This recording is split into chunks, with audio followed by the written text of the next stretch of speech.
Mga pagbasa ng mga salita ng makapangyarihang Diyos. Ang mga responsibilidad ng mga leader at manggagawa. Ang mga responsibilidad ng mga leader at manggagawa, 13. Ikatlo, pagdadaldal tungkol sa mga usapin sa tahanan, pagbubuo ng mga personal na koneksyon, at pag-aasikaso sa mga personal na usapin.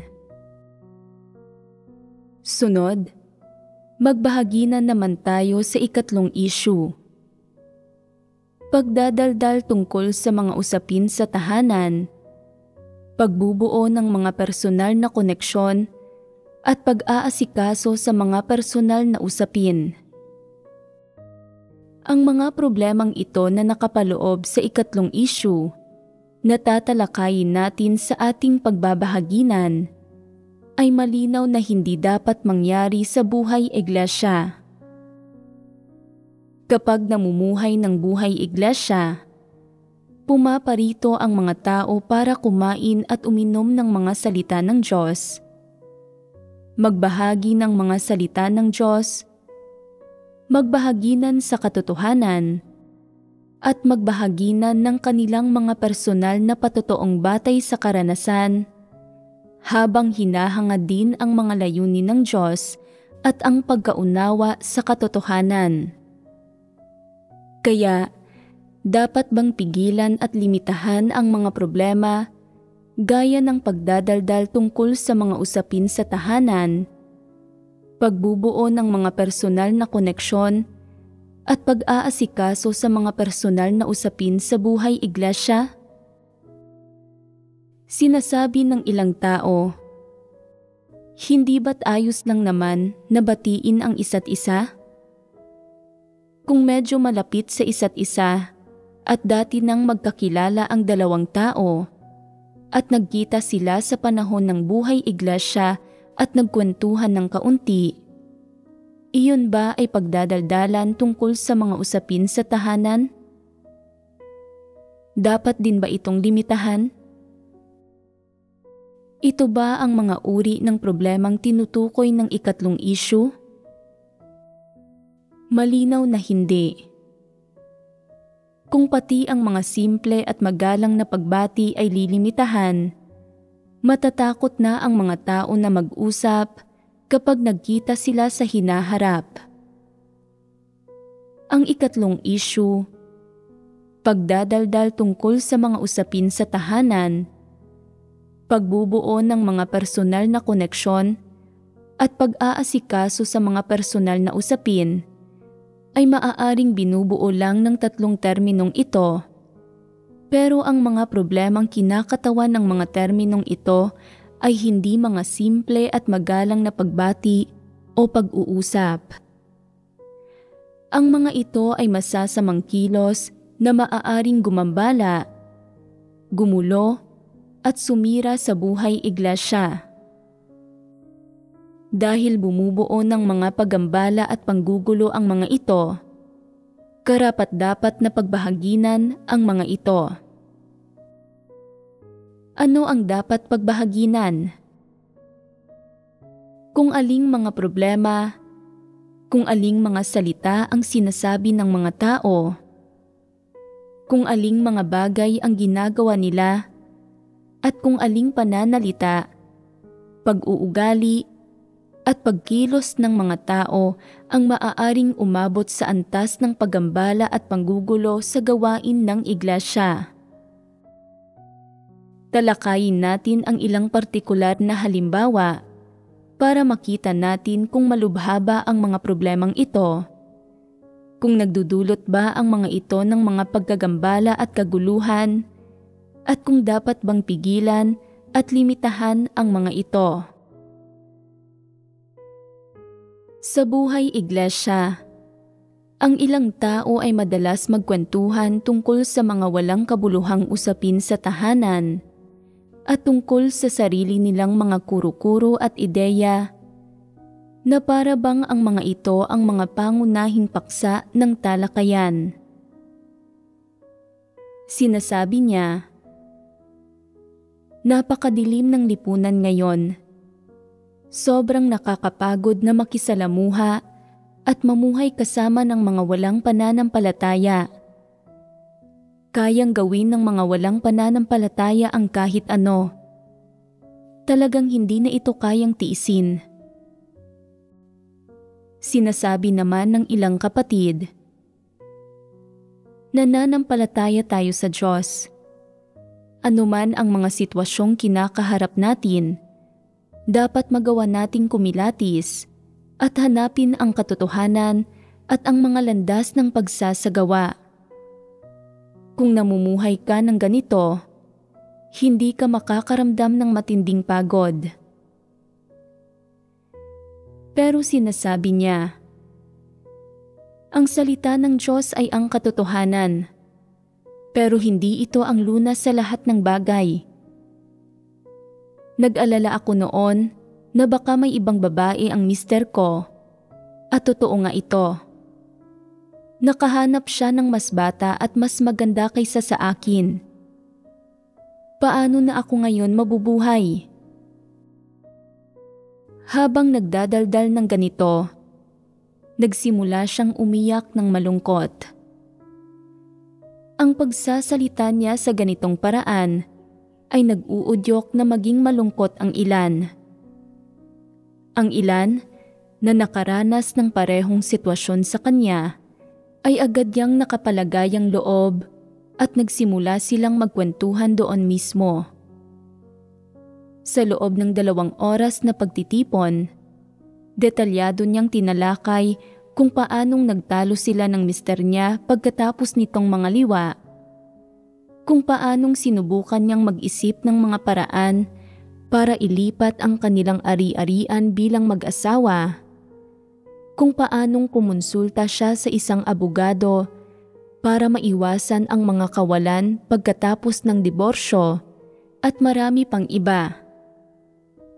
Dapat bang talakayin sa buhay iglesia ang ganitong uri ng paksa? Kung hindi pa naayos ang mga usapin sa iyong pamilya, at kung naaabala ka ng mga ito sa pagdalo sa mga pagtitipon, mas mabuting huwag ka na lang dumalo. Ang lugar ng pagtitipon ng iglesia ay hindi isang lugar para magbulalas ng iyong mga personal na hinaing o para makipagdaldalan tungkol sa mga usapin sa tahanan.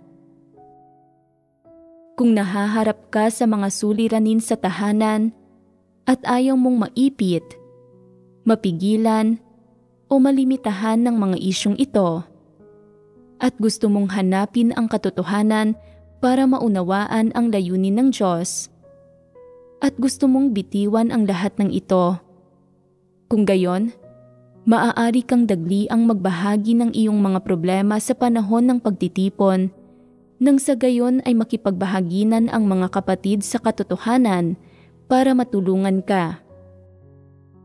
Matutulungan ka nitong maunawaan ang layunin ng Diyos at maging malakas, hindi mapigilan ng mga isyong ito, at makawala ka sa pagkanegatibo at kahinaan, at mapili ang landas na tama at pinakaangkop sa iyo. Ito ang dapat mong pagbahaginan.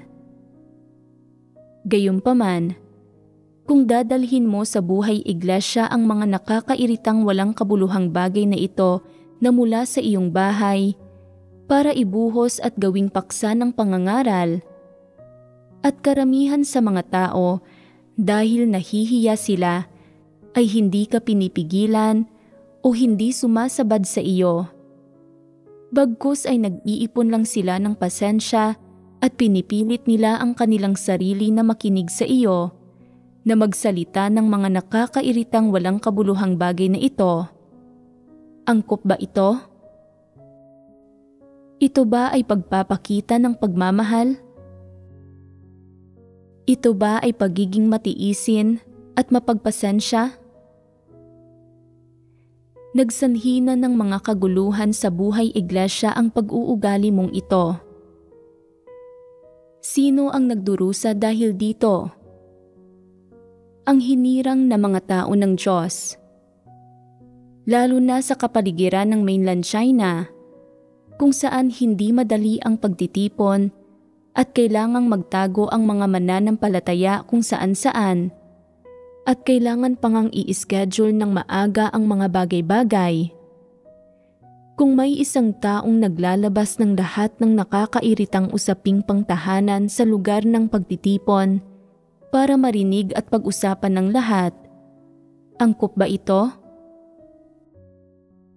Karamihan ng tao ay dumadalo sa mga pagtitipon para maunawaan ang katotohanan at ang mga layunin ng Diyos, hindi para marinig ang mga nakakairitang walang kabuluhang bagay na ito. Hindi para makinig sa iyo na magdaldal tungkol sa mga usapin sa tahanan. Sinasabi ng ilang tao, "Walang ibang taong malapit sa akin, kaya ano ang masama kung ikukwento ko ang mga ito sa mga kapatid?" Maaari mo namang ikwento ang mga ito, pero mahalaga ang tamang oras.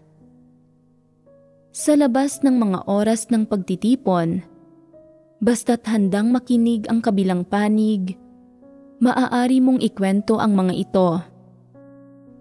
Malaya kang gawin iyon at hindi ka lilimitahan ng sambahayan ng Diyos. Gayunpaman, ang lugar at oras na pinipili mong ikwento ang mga gayong usapin ay hindi tama. Ito ay sa buhay iglesia, sa oras ng pagtitipon, at ang walang katapusang pagkukwento mo tungkol sa mga usapin sa tahanan ay palaging nakakaabala sa mga kapatid at dapat itong limitahan. Hindi ba't isa itong panuntunan? Isa nga itong panuntunan. Ang hindi pag-unawa sa mga panuntunan ay hindi katanggap-tanggap dahil maaari itong humantong sa hindi makatwirang pagkilos at panggugulo sa iba. Ang mga pag-uugali, pananalita, at pagkilos na nagsasanhi ng mga kaguluhan ay dapat limitahan. Ito ang responsibilidad ng mga leader at manggagawa at responsibilidad din ng lahat ng kapatid. Kadalasang kakaunti lang ang napagbabahaginan ng ilang tao sa mga pagtitipon.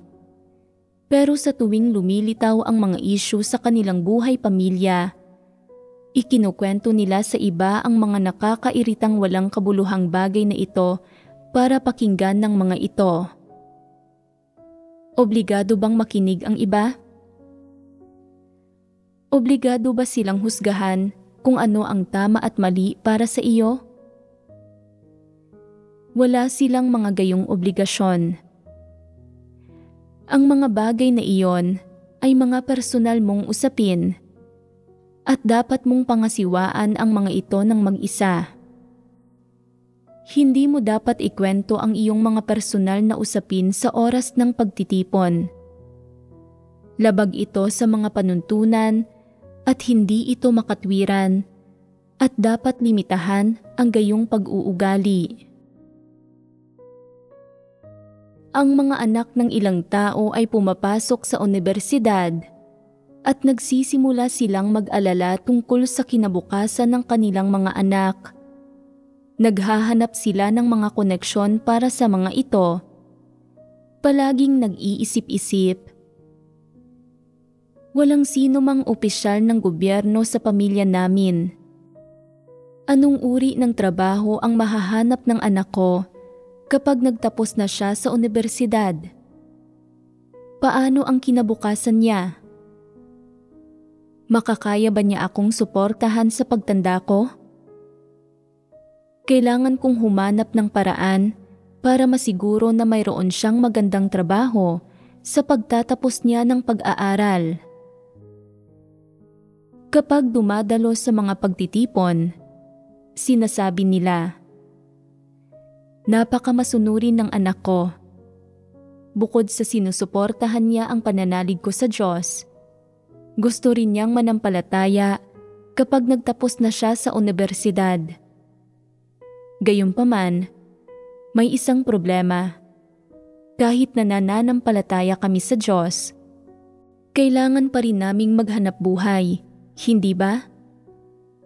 Hindi ko alam kung anong klase ng trabaho ang mahahanap niya kapag nakatapos na siya ng pag-aaral.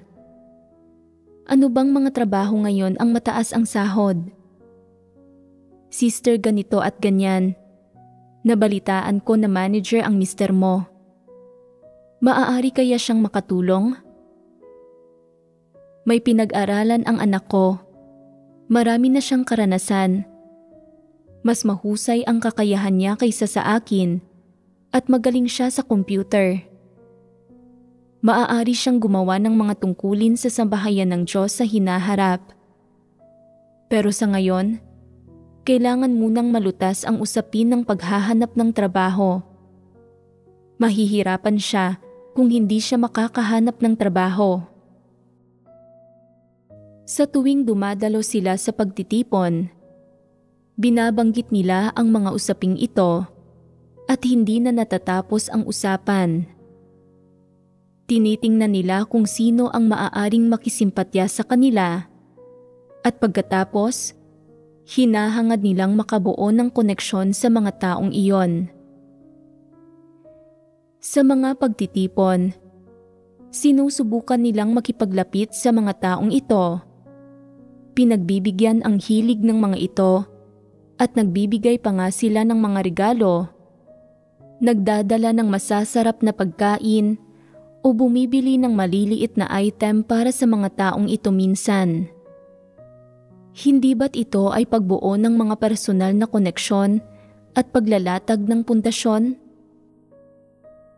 Ano ang layunin ng paglalatag ng pundasyon? Ito ay para gamitin ang iba upang asikasuhin ang sariling mga personal na usapin para makamit ang sariling mga layon.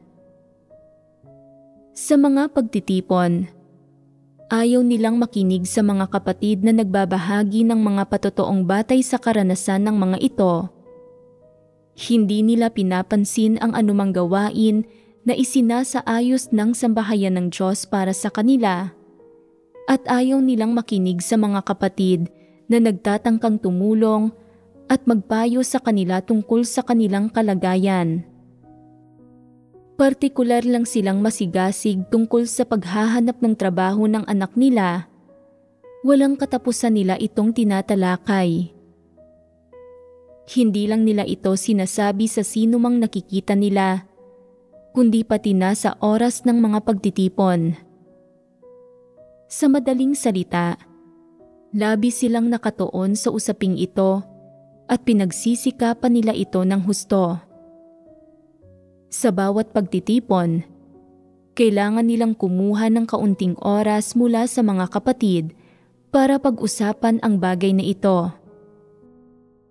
Kahit sa pagbabahaginan ng sarili nilang mga karanasan, hindi nila nakakalimutang banggitin ito.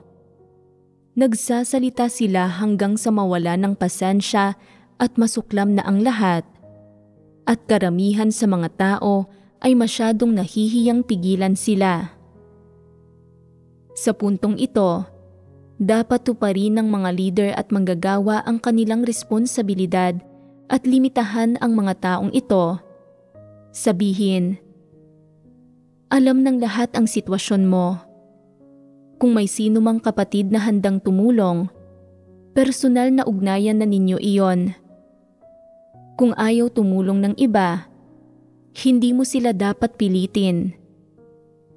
Ang pagtulong sa anak mo na makahanap ng trabaho ay hindi obligasyon o responsibilidad ng mga kapatid.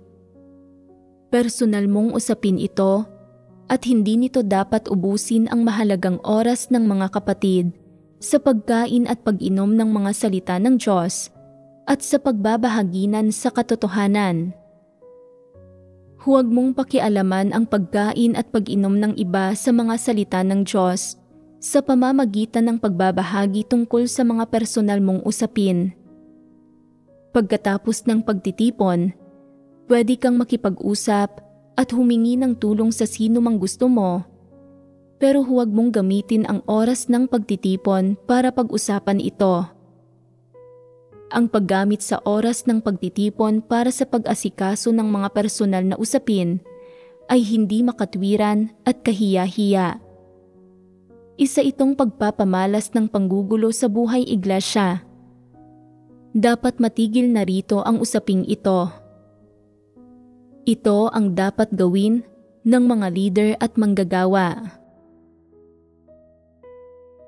Sa mga pagtitipon, nakikita ng ilang matandang babae na magaganda, matatapat, at mga totoong nananampalataya sa Diyos at naghahangad sa katotohanan ang mga nakababatang sister sa mga pamilyang nagpapatira sa kanilang bahay. Kaya, nagugustuhan nila ang mga ito at nais nilang maging manugang ang mga nakababatang sister na ito. Bukod sa palagi nila itong binabanggit sa mga pagtitipon, binibigyan din nila ng mga munting pabor at espesyal na atensyon ang mga nakababatang sister sa tuwing pumupunta sila sa mga pagtitipon. Kahit hindi sumasang-ayon ang mga nakababatang sister, patuloy nilang kinukulit at ginugulo ang mga ito. Hindi tinatantanan ang mga ito. Anong klaseng mga tao sila? Hindi ba't mababa ang karakter nila? Dahil lahat sila ay sisters sa pananalig, nagagawa lang ng karamihan na makipagbahaginan sa mga layunin at salita ng Diyos para lutasin ang mga isyong ito. Gayunpaman, ang ilang tao ay walang konsensya, katwiran, at kamalayan sa sarili. Mayroon silang mga napakalaking pansariling pagnanais at gusto nilang maisakatuparan ang anumang makasariling pagnanais na mayroon sila nang walang anumang pakiramdam ng kahihiyan. Kaya, nagiging biktima ang ilang tao at hindi sila komportable sa mga pagtitipon. Hindi ba't nagsasanhi ito ng mga kaguluhan sa iba? Ano ang dapat gawin sa mga gayong sitwasyon?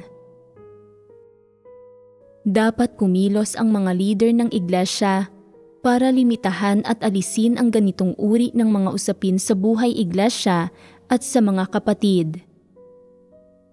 Dagdag pa rito, iba't ibang lagay ng loob ang dala-dala ng mga tao sa mga pagtitipon. Hindi nagiging mabuting anak ang kanilang mga anak. Ang kanilang manugang na babae ay palaging nagdadala ng mga bagay sa bahay ng mga magulang nito. Mga alitan sa pagitan ng biyenan at manugang na babae. Ikinukwento nila ang mga nakakairitang walang kabuluhang bagay na ito sa bawat pagtitipon. Pinapangunahan ang mga reklamo nila ng, "Totoo ang lahat ng sinasabi ng Diyos. Napakatiwali na ng sangkatauhan ngayon. Tingnan mo na lang ang anak at manugang ko. Walang konsensya, walang katwiran. Ito ang sinasabi ng Diyos na kawalan ng pagkatao. Mas masahol pa sila kaysa sa mga hayop. Kahit ang mga tupa ay marunong lumuhod kapag sumususo, pero ang anak ko, nakalimutan na niya ang kanyang ina sa sandaling may asawa na siya." Sa tuwing dumadalo sila sa mga pagtitipon, ipinapahayag nila ang mga reklamong ito. Mayroon ding mga tao na kapag dumadalo sa mga pagtitipon, ay nagkukwento tungkol sa mga usapin sa kanilang kumpanya. Kung sino ang may mataas na performance at nakakakuha ng mas maraming bonus. Kung sino ang itataas ng ranggo sa susunod na buwan, habang sila ay walang pag-asa. Kung sino ang pinakamagandang manamit at bumibili ng mga pinaka-branded na gamit. Kung sino ang nakapag-asawa ng mayaman. Para sa mga mas matagal nang nananampalataya sa Diyos at may kaunting pundasyon, ayaw nilang makarinig ng gayong usapan at nasusuklam sila rito. Gayunpaman, nakakawili ang mga gayong paksa para sa ilang bagong mananampalataya na hindi pa nakapagtatag ng pundasyon o wala pang interes sa mga salita ng Diyos. Naniniwalang nakahanap sila ng isang lugar kung saan makakapagkwentuhan sila at makakabuo ng mga personal na koneksyon. Sa mga pagtitipon, nagkukwentuhan sila at unti-unting nagkakapalagayang loob ang dalawang tao at nakakabuo sila ng koneksyon. Kaya, nagkakaroon sila ng isang pribadong ugnayan. Ang lugar ng pagtitipon ay naging isang lugar para sa mga transaksyon. Isang lugar kung saan nakikibahagi ang mga tao sa mga walang saysay na kwentuhan, bumubuo ng mga personal na koneksyon, nakikipagnegosyo at nakikilahok sa mga komersyal na operasyon. Ang mga isyong ito ang dapat tukuyin at pigilan kaagad ng mga leader at manggagawa. Ang ilang tao ay dumadalo sa mga pagtitipon nang may pakay na maghanap ng magandang trabaho para sa kanilang sarili. Ang ilan ay para tulungan ang kanilang mga mister na tumaas ang ranggo. Ang ilan ay para makahanap ng magandang trabaho para sa kanilang mga anak. At ang ilan ay para makabili ng mga produktong may diskwento.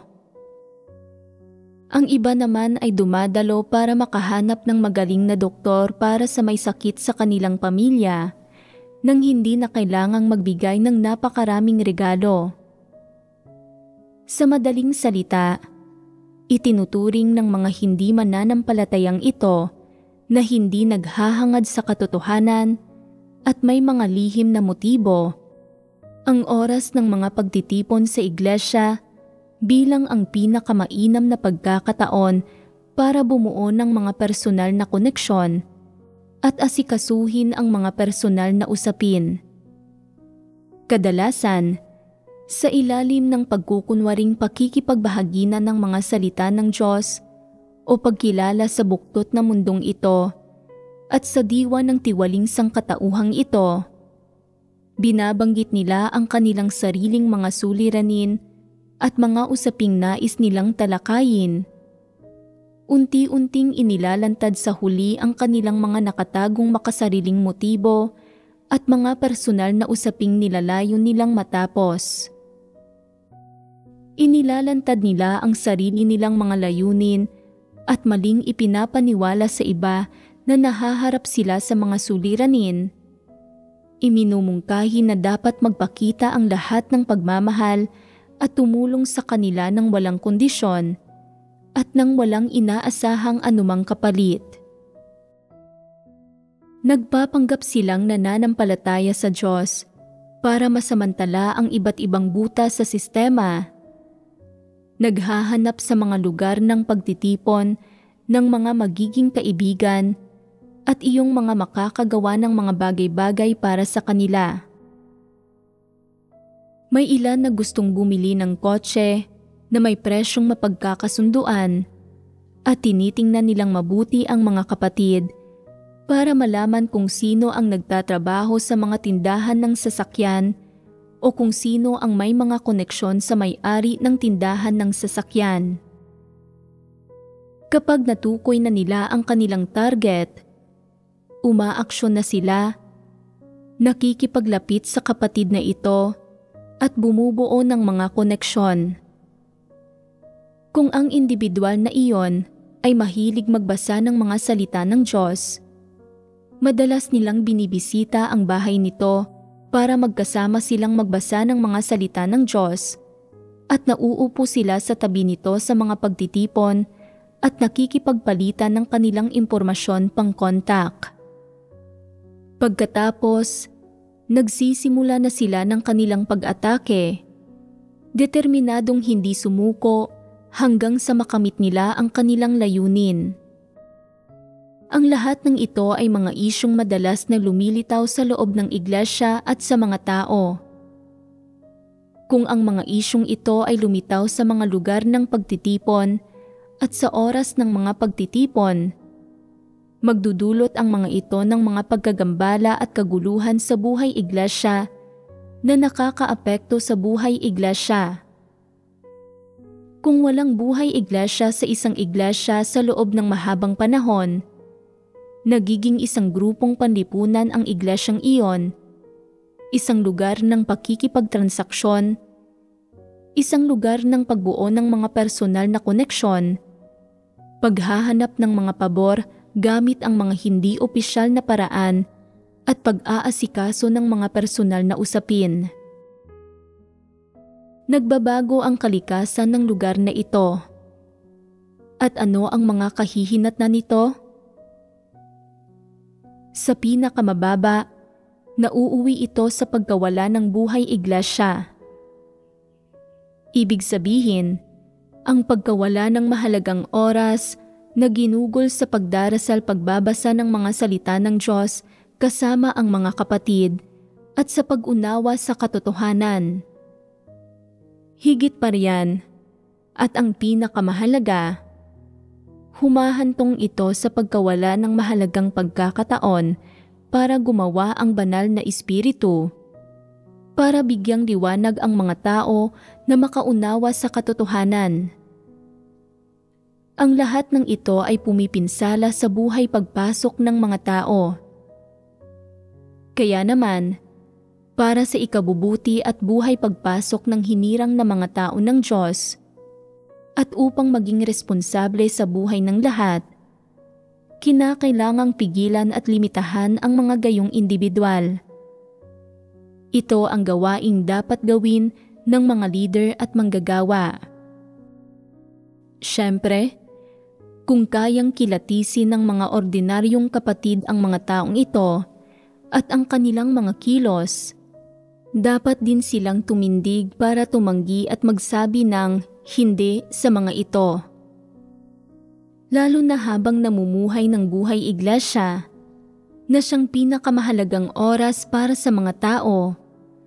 Kung may isang taong gumagamit sa oras ng pagtitipon para pag-usapan at asikasuhin ang mga usaping ito, may karapatan ang mga kapatid na huwag siyang pansinin, at higit pa riyan, may karapatan silang pigilan at tanggihan ang mga gayong bagay. Tama bang gawin ito?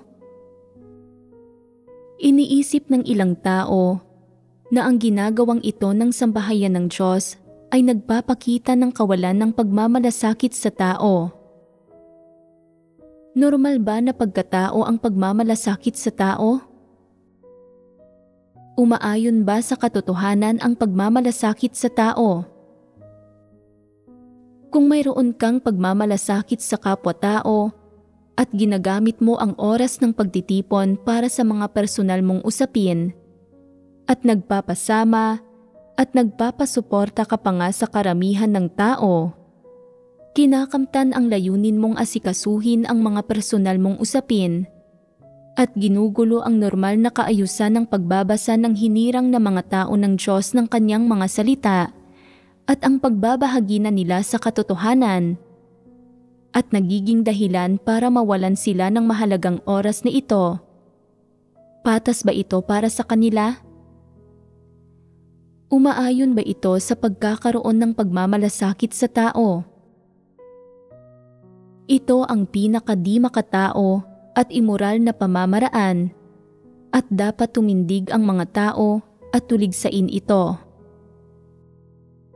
Kung ang mga leader at manggagawa ay mga di-epektibong sunod-sunuran lang, walang silbi, at hindi kayang pigilan at limitahan kaagad ang mga gayong pag-uugali, hindi nakikibahagi sa aktwal na gawain, kung gayon, dapat magkaisa ang mga kapatid na may pagpapahalaga sa katarungan para pigilan ang paglaganap ng gayong pag-uugali at ng ganitong atmosfera sa iglesia.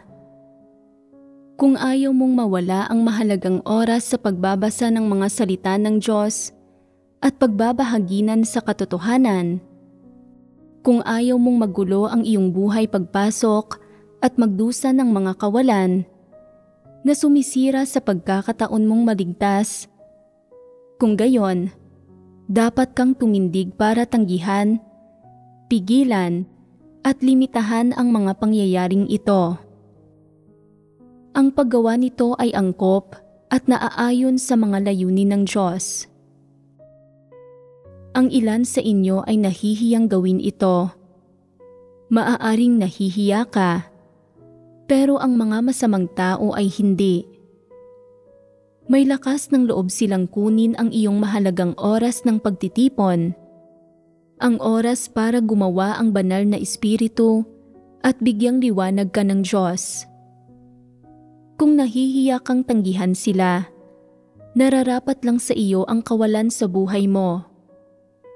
Kung handa kang magpakita ng pagmamahal sa mga satanas, sa mga dyablo, at sa mga hindi mananampalataya, nag-aalok ng tulong sa kanila, isinasakripisyo ang iyong sarili para sa iba at binabaliwala ang mga prinsipyo, sino ang masisisi mo sa kawalan sa buhay mo? Kaya, ang lahat ng pagkakataon ng pagbuo ng mga personal na koneksyon at pag-aasikaso sa mga personal na usapin ay dapat ganap na maalis sa buhay iglesia. Kung may isang tao na magpapatuloy sa sarili niyang kagustuhan at magpupumilit sa pagdadaldal tungkol sa kanyang mga usapin sa tahanan, nakikibahagi sa mga walang saysay na kwentuhan, nag-aasikaso sa mga personal na usapin, o naghahanap ng mga trabaho at kasintahan para sa iba sa oras ng mga pagtitipon. Sa ganitong paraan, naghahanap siya ng iba't ibang palusot para palipasin ang oras na ito. Paano dapat pangasiwaan ang gayong tao? Una, dapat siyang pigilan. Kung hindi pa rin siya makikinig, dapat siyang ibukod at limitahan. Kung patuloy pa rin siyang palihim na magdudulot ng mga kaguluhan, nakikipaglapit sa kahit sinong kaya niyang lapitan at nanggugulo sa normal na buhay ng mga kapatid sa lahat ng lugar. Kung gayon, dapat siyang paalisin at hindi ituring bilang kapatid. Hindi siya kalipikadong mamuhay ng buhay iglesia at hindi siya karapat-dapat na makilahok sa mga pagtitipon. Ang mga gayong tao ay dapat na limitahan at itakwil. Ang gawaing ito, syempre, ay isa ring mahalagang gampanin na dapat gawin ng mga leader at manggagawa sa lahat ng antas. Kapag lumilitaw ang mga gayong usapin at sitwasyon, ang mga leader at manggagawa ang dapat unang tumindig at pumigil sa kanila. Paano mo sila dapat pigilan? Dapat mong sabihin sa kanila, alam mo ba na nakakagambala at nakakagulo na sa buhay iglesia ang pag-uugali mong ito? Kinasusuklaman at kinapopuotan ito ng lahat ng kapatid at kinokondena rin ito ng Diyos. Dapat mong ihinto ang ganitong pag-uugali. Kung hindi ka makikinig sa panghihikayat at magpapatuloy ka sa sarili mong kagustuhan, ititigil ang iyong buhay iglesia, kukunin ang mga aklat mo ng mga salita ng Diyos at hindi ka nakikilalanin ng iglesia. Siyempre, may ilang tao na dahil sa kanilang mababang tayog at kawalan ng pag-unawa sa katotohanan, maaaring makipagkwentuhan tungkol sa mga usapin sa tahanan paminsan-minsan, bumuo ng koneksyon sa iba, o mag-asikaso sa isang maliit na usapin, at hindi gaanong malubha ang sitwasyon. Ayos lang ba ito? Sa mga sitwasyong hindi nakakagulo sa lahat, katanggap-tanggap na magtulungan ang mga kapatid at magpakita ng kaunting pagmamahal sa isa't isa. Pero ano ang pinagbabahaginan natin? Ito ay kapag nagdulot na ng mga pagkagambala at kaguluhan sa normal na buhay iglesia ang mga gayong pag-uugali at kilos. Sa mga gayong kaso, ang mga gumagawa nito ay dapat pigilan at limitahan. Hindi natin sila dapat tulutang magpatuloy sa paggambala at panggugulo sa buhay iglesia. Ang paggawa ng ganitong mga kilos ay nakabubuti sa buhay pagpasok ng mga kapatid. Ang ilang tao ay nagpapakita ng mga parehong pag-uugali, pero hindi naman malubha ang sitwasyon at hindi nagdudulot ng mga pagkagambala at kaguluhan. Ito ay simpleng normal na pakikisalamuha sa pagitan ng mga kapatid, normal na pagtulong at pagkonsulta sa isa't isa para sa impormasyon o pag-uusisa tungkol sa pangkaraniwang kaalaman na hindi nila nauunawaan. Hanggat hindi nito ginagamit ang oras ng mga pagtitipon at hanggat ang magkabilang panig ay parehong payag at handang gawin ito nang hindi pinipilit ang isa't isa, at isa itong pakikipag-ugnayan na nakapaloob sa saklaw ng normal na pagkatao. Kung gayon, ito ay pinahihintulutan at hindi ito lilimitahan ng iglesia. Pero may isang problema lang. Kung ang hindi maingat na pananalita at mga kilos ng isang tao sa buhay iglesia ay nagdudulot ng ligalig o kaguluhan sa mga kapatid at nasusuklam ang ilang tao dahil dito at nagpahayag sila ng kanilang mga pagtutol. Kung gayon, dapat umaksyon ang mga leader at manggagawa para lutasin ang isyong ito.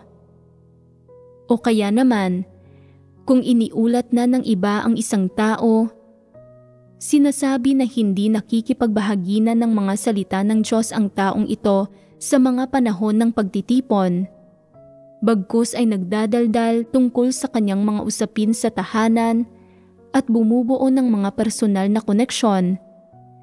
Itinuturing na lugar para sa pagbuo ng mga personal na koneksyon at pag-aasikaso ng mga personal na usapin ang lugar ng pagtitipon. Humihingi ng mga pabor sa iba at sinasamantala ang sino mang pwede niyang samantalahin. At sinasabi na ang taong ito ay may mababang karakter, makasarili, kasuklam-suklam at ubod ng sama, at hindi naghahangad sa katotohanan kundi naghahanap ng mga kalamangan kahit saan, naghahanap ng iba't ibang oportunidad para sa sarili niyang pakinabang. Kung gayon, dapat ibukod ang gayong tao. Sinasamantala ng ilang individual ang ilang mayaman at maimpluwensyang kapatid para magawa ang mga bagay-bagay para sa kanila. At kung hindi natutugunan ang kanilang mga kahilingan, madalas nilang hinuhusgahan ang mga ito kapag nakatalikod ang mga ito.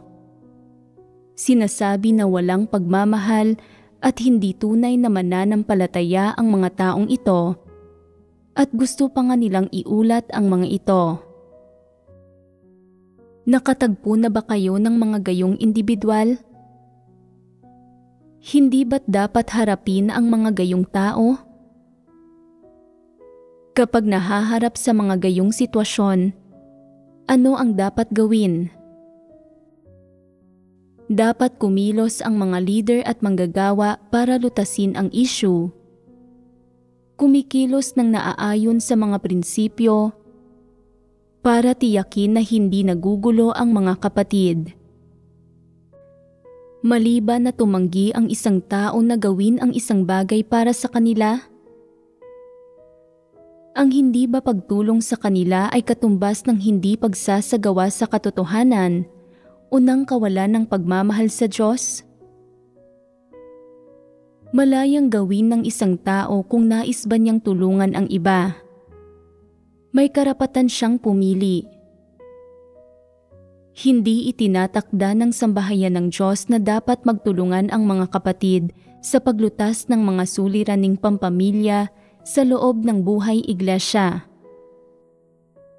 Ang buhay iglesia ay hindi isang lugar para sa paglutas ng mga problema sa pamilya, kundi isa itong lugar ng pagtitipon para sa pagkain at pag-inom ng mga salita ng Diyos at paglago sa buhay. Ginagamit ng ilang tao ang buhay iglesia para lutasin ang sarili nilang mga problema.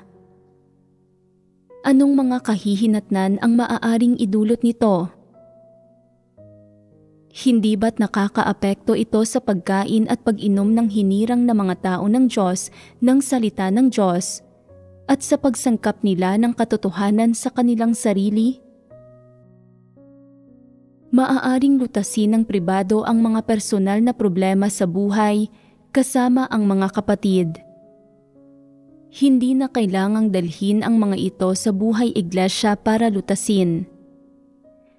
Dapat malaman ng lahat kung ano ang mga kahihinatnang lumilitaw kapag nakakasagabal sa pamumuhay ng buhay iglesia ng hinirang na mga tao ng Diyos ang pag-aasikaso sa mga personal na usapin. Kapag natuklasan ng mga leader at manggagawa ang mga gayong usapin, dapat silang kumilos para lutasin ang mga ito. Dapat nilang protektahan ang mga nasa iglesia na kayang gumawa ng normal sa mga tungkulin, protektahan ang mga tunay na naghahangad sa katotohanan, limitahan ang masasamang tao, at pigilan ang mga ito sa pagkamit ng kanilang mga pakay. Ito ang responsibilidad ng mga leader at manggagawa.